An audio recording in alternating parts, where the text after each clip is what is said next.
today I'll be doing a U-part wig. Actually, I sewed it already, but I'm gonna sew it on my head. Personally, I like to sew on my U-part wigs because I'm a girl, like, I like to just have the hair on my head. Don't have to worry about, let me put my wig on. Like the glueless wigs where like people take it off. Me, I kind of like to sleep in my hair. That's why if I like glue it, like I do a frontal, I'll do it. But like the thing with frontals, like honestly, it's for special occasions.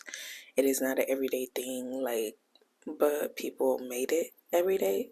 It's not every day. Like, it's really not, y'all. Like, it's a headache if you're like trying to do it every day. It's really for special occasions. You want to look good.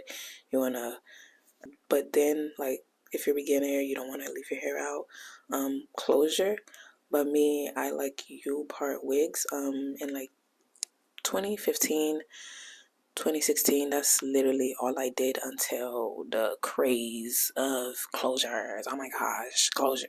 I got sucked into that. But personally, I like a U-part, so I made me a U-part with this curly hair that I had, like a few bundles, and like the rest of other hair that was shorter. But I put it like in the middle where you can't really see it, so it kind of looked like natural, like different type of textures. I need to unbraid my hair, then braid that back, braid it where like I do my leave out and all that. But I'm super excited. It's bringing me back to 2015. Okay, like that was that girl. Like there was this U-part wig that I wore like literally the whole year, and I switched the color, all that, and yeah, people was asking, "Oh, is that your hair?" Or like asking me how I did that, and I'm like, y'all don't know how to do that. That's when I knew I need to start a wig business. Here I go with unbraiding my hair. Like literally, these are fresh braids, bruh. But it's okay, it's okay. As I remembered why I don't like frontals, this made me think of an idea to make a U-part wig, so it's okay. It's super bright. Honestly, I can't really see myself, but this is my section outs. In the middle. And yeah, so now I'm gonna braid my hair. I'm probably gonna do like an ankle braid right here and right here, like around. And the back is pretty much the back part. Like I didn't take that one out. But yeah, we gotta get braiding.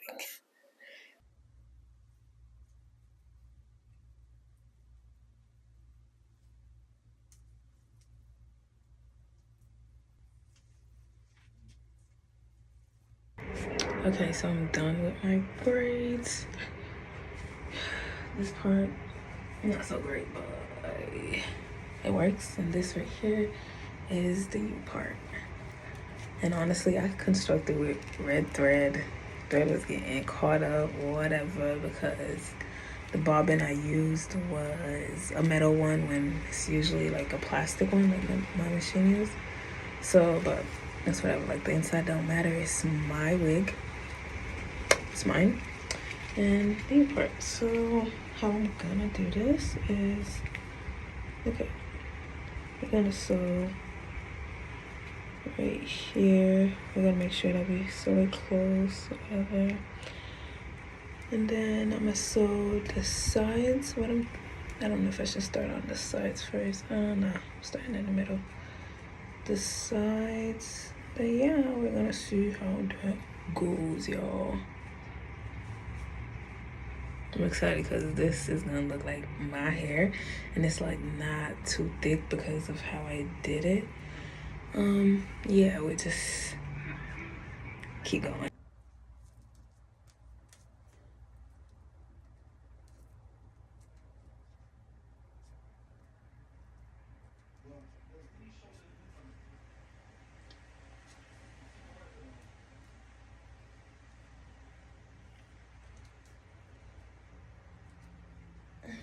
Eyes hurt. Okay, so we've completed the sewing on the U part. It's on, y'all. And I sewed the back too. Pretty much. Gotta then let out these parts. I'm gonna try to blend it now. Let's see. Okay, so this is the after. I did decide to cut it because the way it looked long, since I did put the some short bundles in between, it kind of looked crazy. So I had to cut it and layer it, and that's the end result.